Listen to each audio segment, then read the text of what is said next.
Yes guys, welcome back to another video. Welcome to the George Benson football channel for a collaboration. I did say that I was going to do 12 collabs of Christmas. I looked at the date today and I'm like, blimey, it's the 9th of December and I've not executed number 1. So I thought I'd get on the buzzer. As you can see here, your boy Younes is currently sat on a WhatsApp audio call with me.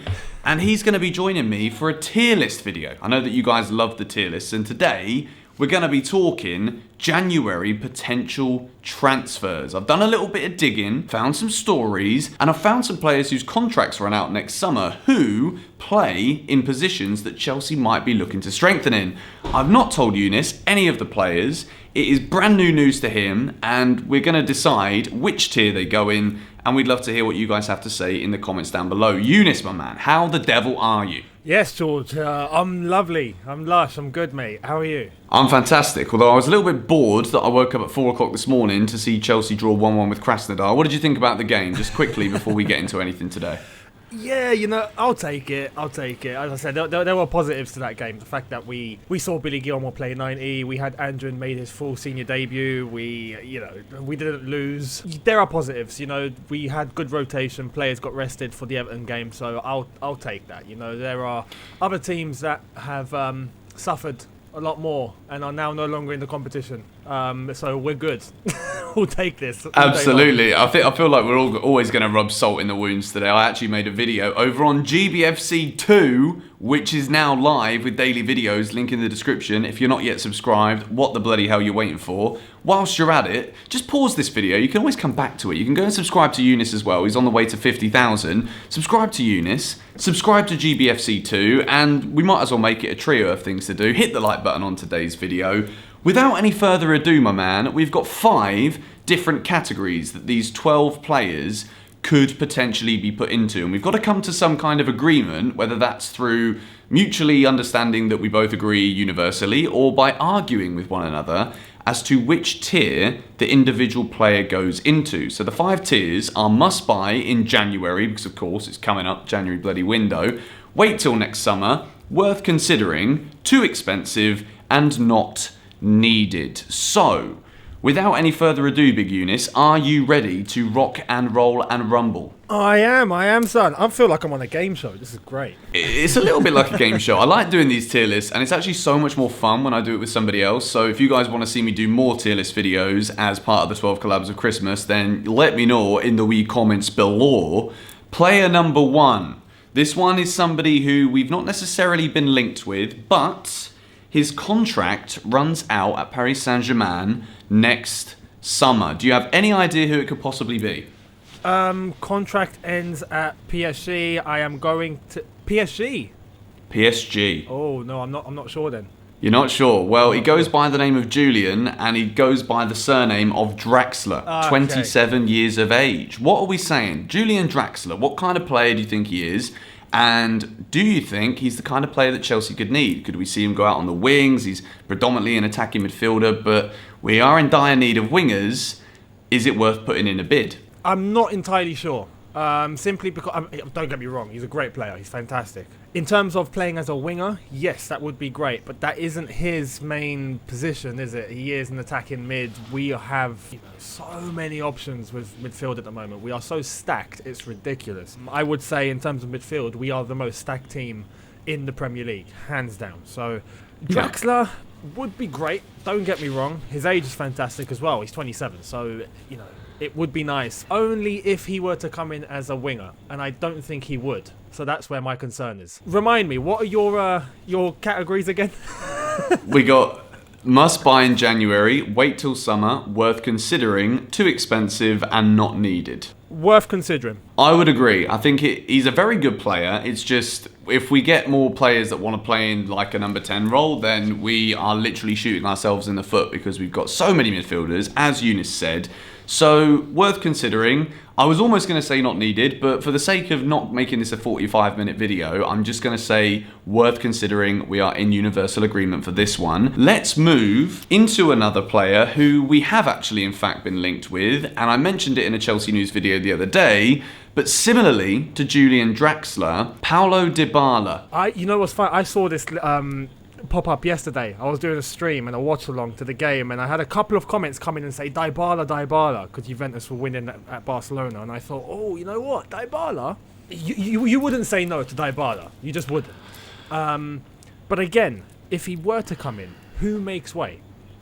You know? That is the question. We've got something good going on at Chelsea at the moment. And again, I would say we don't necessarily need anyone to come in if it's in terms of our midfield. But if it's someone to come in as a reinforcement for our wingers, if it's someone to give more competition to our forwards, then great. Dybala,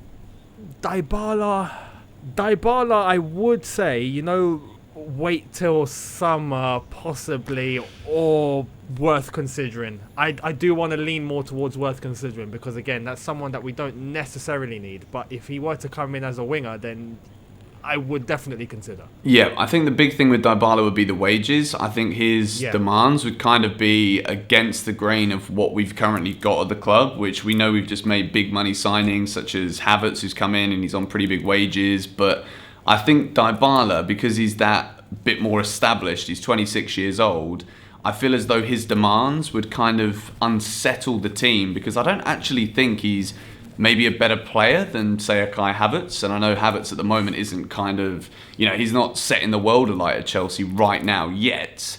But I still think that from what I've seen of Havertz over the shorter career that he's had than Paulo Dybala, I think he's certainly a more impactful player for Chelsea. But again, I think if he was to become available, which he is available, supposedly his agent has actually reached out to the top 6 in the Premier League and said he's available, Chelsea should consider it, even if it's like one of these where we do what we did with Willian, where we just get him because we don't want any of our other rivals to get him, because he is a very good player. And if he could be used on the wing, then it could be a good option. So we're going to agree worth considering for Dybala. That's fair, yeah, worth considering. Okay, sounds good. Let's move into another player, and I'm going to butcher this guy's name. I'm 100% sure of it. I think he's from Poland, and he's playing for Cagliari in Serie A. He's 20 years old, and his name is Sebastian Walukiewicz. Sebastian Walukiewicz? I mean, we both probably just demolished that one, or you've got it right and I've got it wrong, or I got it right, you got it wrong. I'm sorry, my man. If you're watching this video somehow, if you're a big fan of the channel, then I do apologise. And if you do sign for the Blues, I will take intensive training as to how to pronounce your name. He is a very, very good centre-half. When I was doing my research for this video, I watched a few videos. I know what you're going to say. Like, you don't watch Serie A football, you only watch YouTube. Kind of, yes, you're correct in that sense. Let me tell you the price tag that Cagliari have put on this player, and it might help you make your decision. Cagliari have said that they want £54 million for this 20-year-old centre-half. Considering when you said his name, it didn't sound like you knew too much about him. I am happy to throw it out there and say that he would be too expensive at that price compared to other centre-back options that we could sign. What do you think? Yeah, too expensive, absolutely, because I've just done a little bit of digging and I see his market value is 6.3 million. So if they are trying to sell him for how much? 54 million? 54 mil. Yeah, man, that's way too much. But, I mean, the good thing is that he's 20 years old. I'm not going to lie, I don't know much about him. Simple. He's 6'2", slightly shorter than me. There we are. Now we know a little bit more. But if you want to sign a tall centre-half who's literally no trouble at all, I am free. I will fly back to Bali just to play for you, Chelsea Football Club. It's okay. I would do it just for you. There we are. You know, forget this geezer. We'll sign George Benson on the free. There you go. There's potential in that for a title there, but must buy. Get the deal now before Christmas. Okay, so he's going in too expensive. That one was pretty conclusive. The next player on my list, as I look to my right, Declan Rice, 21 years old, West Ham's talisman. He's someone who's done the rounds in the Chelsea community in terms of us talking about him, making videos about him. We know the links to Chelsea. We know the history with Chelsea. What are your thoughts on Declan Rice? Obviously, the immediate one for me is West Ham's valuation is a little bit bonkers, but there is positives to this one. What do you think? Yeah, there are. Honestly, I would take him any day of the week, except for his valuation. As you said, West Ham, we know, are not going to go lower than 80 million on this guy. Again, I can understand their standpoint. I can understand where they're coming from, because if they lose Declan Rice, they lose one of, if not the main man. And, you know, with the financial crisis we're in at the moment and the circumstances going, I can understand for a player at such a young age of such ability why they would throw that value on him. When you got players like Maguire and whatnot going for 80, you're gonna put the same on Declan Rice. This is, it's gonna happen. But I would say it's worth waiting till the summer for Declan Rice. Yeah. He would come in and be there available for double duty, whether it's to fill in as a DM, whether it's to come in as a centre back. We could do with both at the moment. DM not so much, obviously, because Kante's absolutely smashing it. He's N'Golo Kante. But in terms of our centre back situation, yeah, Declan Rice would definitely come in and would do a job wherever we decide to put him. So I would say wait till the summer. I agree. This is good. I didn't want it to be one of those where I have an idea in my mind as to where we're going to put the player, and then you're like, just sack it off, and then we end up with a big flipping 75-minute discussion. Declan Rice, the way I see it with Declan Rice is I think if Chelsea make enough noise, he's going to then make enough noise at West Ham, saying, look, I want to make this move. I want to be back at my boyhood club. It's a step up in his career. There's no one denying that one. West Ham are doing okay at the moment, but it's a big move up for Declan Rice. And I think if we were to go for him in January is a very difficult time to conduct business because selling clubs want to sell for more because the likelihood of getting someone in isn't as high in order to replace not only the quality but value for money because everyone who sells is selling for a higher price. So for that reason, I agree with you with West Ham will not drop their valuation and asking price in January. So we will have to wait till the summer and hope that we can Marina Granovskaya our way through that one. So player number 5, Big Younes. Going to throw a centre-back out there who we've been linked with and who has been discussed on my channel, and I think you might have mentioned him as well. Bayern Munich's 28-year-old David Alaba, in the prime years of his career, reluctant to sign a new deal at Bayern Munich.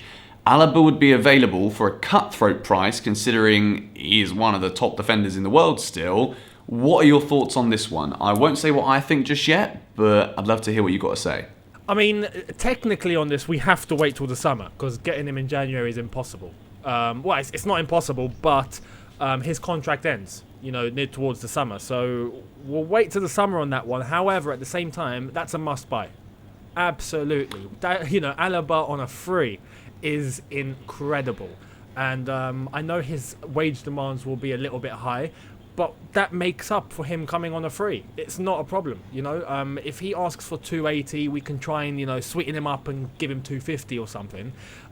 Get him on par with a few of the other lads in the squad so no one is a little bit peed off.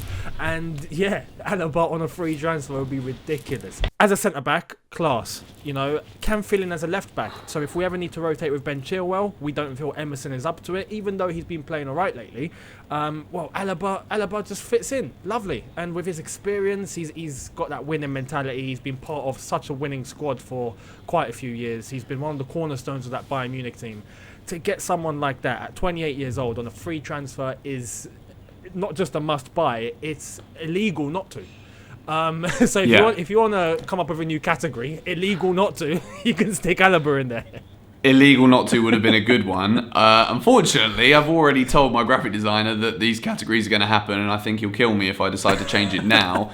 But looking back at what we did with Ziyech last season, I think if we can mould this one into fit the kind of category we've wrote must buy in January, I think Chelsea need to be right at the forefront of conversations when it comes to Alaba. So for that reason, I think it would be good to see Chelsea try and get the business in motion, at least in January, for the Alaba signing, if he's not going to sign that new deal at Bayern. So could we agree that Chelsea in January must do something about Alaba? Absolutely, yeah. And that was the initial rumour. The initial news was that, discussions with his agent will begin in January.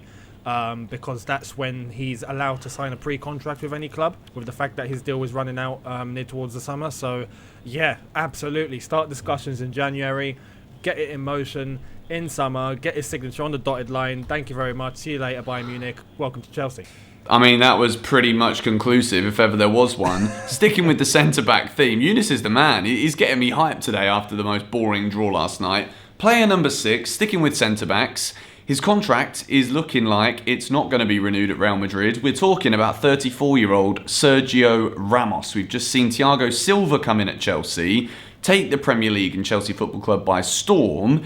Would we want to add another huge footballing personality, another world-class player such as Sergio Ramos to a young side? Would it be too much to think about maybe bringing in Ramos, or at least trying to make the moves in January, similar to what we just said with Alaba, make the moves in January to then try and get them in the summer? Sergio Ramos, Big Younes. I'm going to say not needed, just throw it out there. Let me know your thoughts on this one. Yeah, I was just about to say. So yeah, I'm fully with you on that. Don't get me wrong, Sergio Ramos, it's Sergio Ramos. He's class. But, you know, if this was 6 or 7 years ago, yes, I'd be going, yeah, must buy, fantastic. But right now, we don't need another transitional defender. We've already got one in Thiago Silva.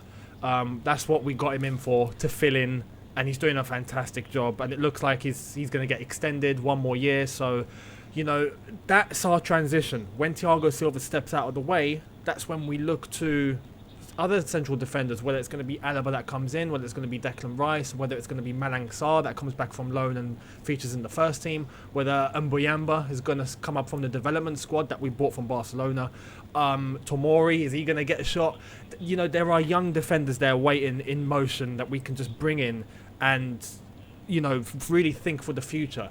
At the same time, they have the ability, so we don't need Sergio Ramos. As great as it would be, I don't want Chelsea to turn into a Hall of Fame where we just bring in these old players to shine one last dance.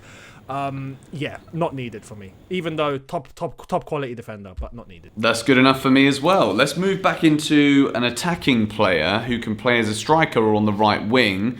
His contract is up in the summer as well at West Ham.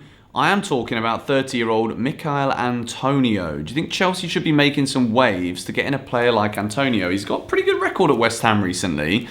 What do you think? He does. Personally, though, again, I would say not needed in terms of Antonio. I agree. I don't think he's that quality that we would need at Chelsea. Nah. And it's especially when we're looking at Timo Werner, who hopefully, you know, Giroud doesn't have long left. As much as he's killing it, we're hopefully going to see Timo Werner shift into that centre-forward position and run with it for the next few years. So that's cool. Yeah. In terms of our wingers, Pulisic, you know, Ziyech, they're here to stay.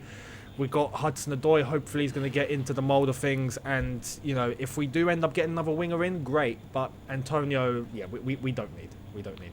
No, I'm in universal agreement with that one as well. Let's talk about another player whose contract is up next summer. From Real Madrid, he has been playing at right back for Real Madrid in an absolutely delusional choice of player from Zinedine Zidane, who's under pressure at his job right now. Lucas Vazquez, he's 29 years old. I always think he's younger than 29, but Vazquez is 29 years old.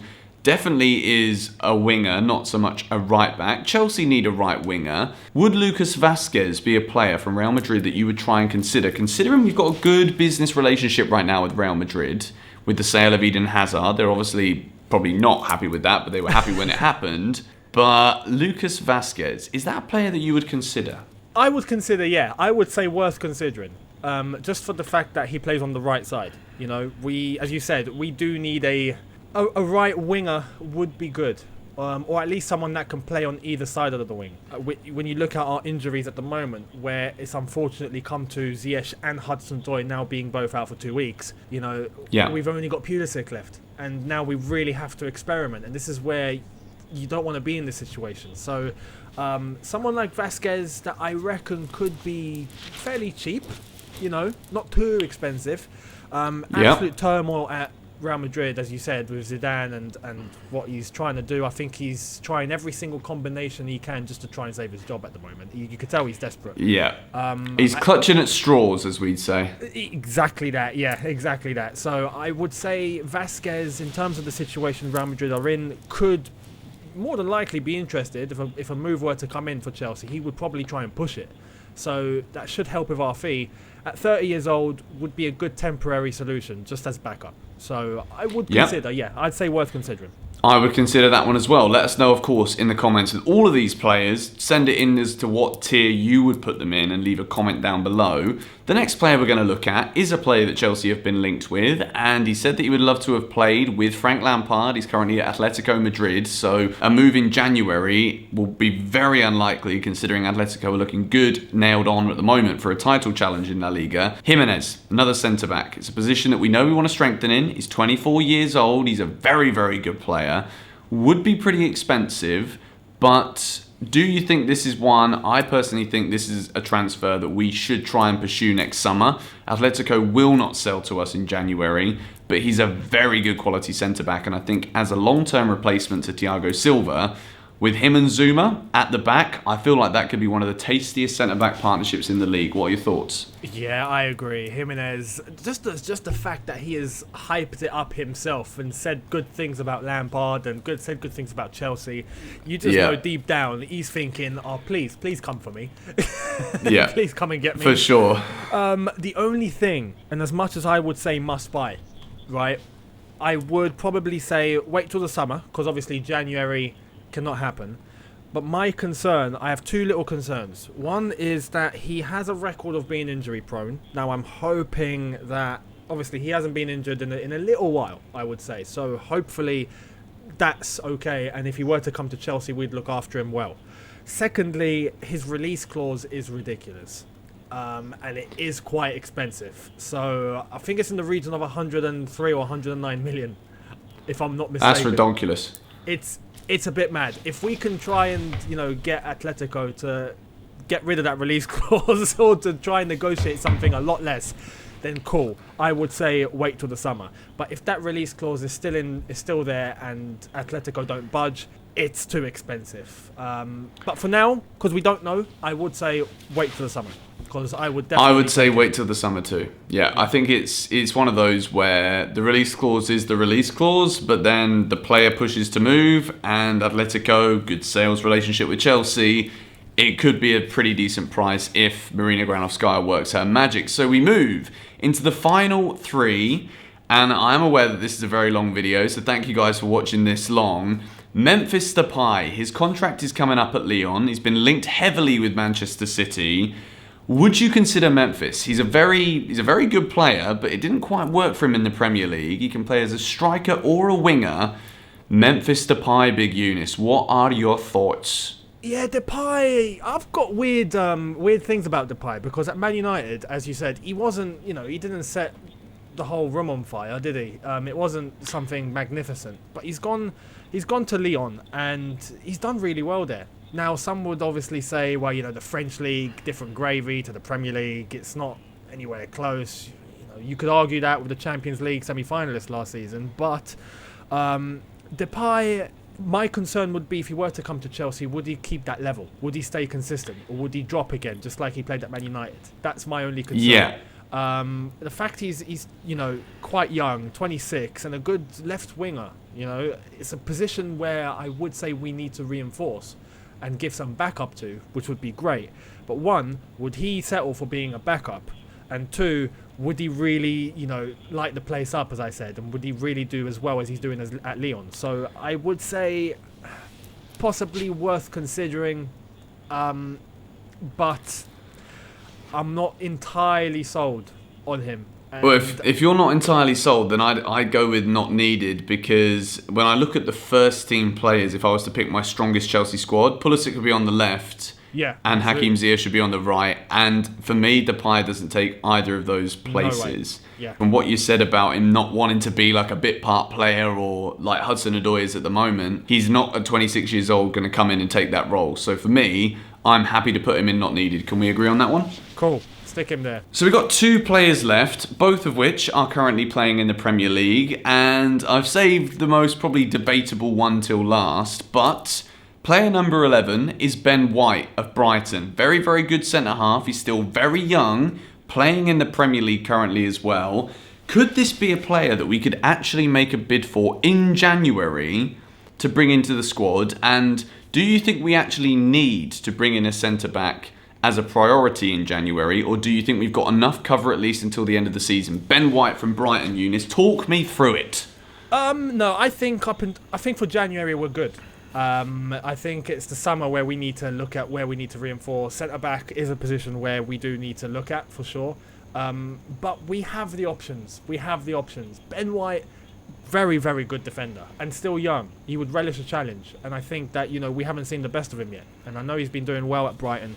And he wouldn't be that expensive. I think Brighton would consider a fee which would be quite reasonable. So it would be a good buy. Don't get me wrong. But our options at centre-back at the moment need to be considered. As I've said earlier on, we've got Thiago Silva and Zuma as our main two. What's the future saying for Rudiger and Christensen? Where's Malang Sarr going to come in? Tomori, what's his future saying? And Mbuyamba, are we going to leave him in development? Are we going to get Declan Rice as a centre-back or as a DM? There's so many questions. So right now, it would be in the case of Ben White possibly not needed, but I would stick him in worth considering, just for the fact that he is a very good central defender. He is someone worth looking at, and if he keeps playing the way he's playing, we do need to consider, as long as the fee is quite a good one. So yeah, worth considering for me. Perfect. I'm happy to put him in there as well. The final player that we're going to discuss in this video today, one of the longest I think on GBFC so far, is a man who's come under a ton of scrutiny, particularly in the past 24 hours after his agent, who I think is an absolute tool bag, Paul Pogba, is going to be leaving Manchester United by the looks of things. He's kicked up a shitstorm again. He's been linked with Chelsea in the past. I think Mourinho wanted to bring him in quite a while back. And Pogba's aspiration is to play more alongside N'Golo Kante. Now, we discussed at the start of the video that we do have a plethora of midfielders. That's a word I just love to throw in whenever it's necessary. That's a good word. It's a good one. We have a lot of midfielders at the club. Is Paul Pogba actually good enough to even get into our best midfield starting 11? B, do we really want to have that storm cloud of Mino Raiola just hovering over the football club? I'm going to just throw this out there and say that Paul Pogba, as great of a footballer as he is on his day, he's one of the best midfielders in the world on his day when he's actually wanting to go for it, when he's playing in a system that suits him. But I would say that we do not need Paul Pogba. Yeah, I fully agree, mate. Those two conditions that you just put out, your A and B. A for me, no. And B, no. Simple as that. We don't need him. Don't get me wrong. As you've just said, Pogba on his day can be an absolute world beater, but that's his problem. On his day, for me, he's just not consistent enough. He brings his dark cloud with him, and I don't know whether that's just because of his agent. You're right, his agent, one of the worst agents in world football. Not necessarily in terms of pulling power and getting money, because he's flipping good at that, but he's just so toxic. It's just so toxic. And right now, with someone like Haaland, who is under his wing, if it wasn't for a player like Haaland, right, who I would actually take at Chelsea, I think anyone would take him at their club. But if it wasn't for that, I think Mino Raiola has no business in football whatsoever. That's just my personal opinion. But with Pogba, Frank Lampard put it nicely before he became Derby manager, and he was doing punditry. But he said it. There was a video going around just after the Pogba news came out, and he said, as a midfielder, he makes those basic mistakes. He's not consistent enough. You see a couple of you see some technical ability from him where you think, oh my god, wow, flicks and nice crosses and diagonals and all of that, but he doesn't do all of that enough. And Pogba right now as a midfielder just wouldn't fit at Chelsea, and I think he would completely destroy the balance. We have finally found our balance. We needed that balance and we've got it. We can't destroy it, and I think Pogba would come in and disrupt the whole thing. What I'm going to say, with him leaving Man United, Sir Alex Ferguson wasn't silly, I think, to throw him out all those years ago. Mourinho learned the hard way of what Pogba is about. And now we're seeing what he really is about when he wants to leave, and his agent has just put it out in the open for no reason whatsoever. What's it going to do except just try and force a move? So I wouldn't want any of that at Chelsea Football Club. We're good.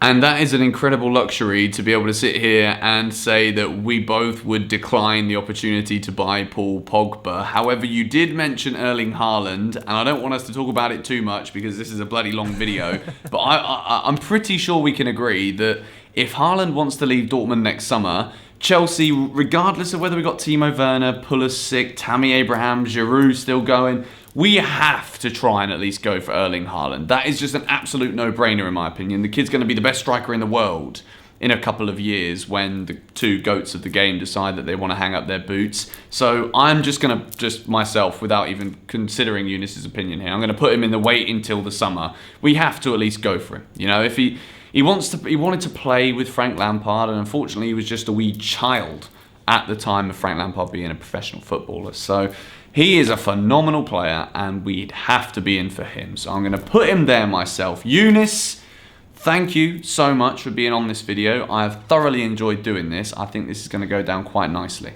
Yeah, no problem, man. I appreciate you bringing me on. It's been a pleasure. Yeah, I had a lot of fun. Thank you for bringing me onto your little game show. My little game show. It's a little bit like that, you know. I had my ideas of where I wanted them to go beforehand, and fortunately, Younes is a man of great logical reason, as I would somehow half consider myself to be at times. So we've not had to argue too many things here. It's all pretty self-explanatory. Kind of. Okay, I'll let you say it. I don't want to be the guy who goes out and says that myself. But the good thing that I can at least take away from this as a Chelsea fan at the end of this video is that right now we do have an incredible squad depth. We have an incredible squad that are working very hard and are moving in the right directions. So unlike last year when we were linked with this player, we were linked with that player, and we're like, we've got to get him. Now that we've had such a good summer last year, Chelsea are in a very luxurious position where we can be linked with a lot of players, but if we don't necessarily get them, it's not going to leave us stuck too much. So, as with all the videos, I'd love to hear what you guys have to say in the comments down below. Get typing out the 12 or now 13 players that we've discussed and what category you would put them in. And as I said at the beginning of the video, if you're not yet subscribed to Younes, make sure you go ahead and do so. And GBFC 2 for extra daily content and extra doses of yes guys, as you've been asking for it, so I've bloody delivered it, so you better go sub now. Thank you guys for watching. We will see you all tomorrow. Come on, you Blues.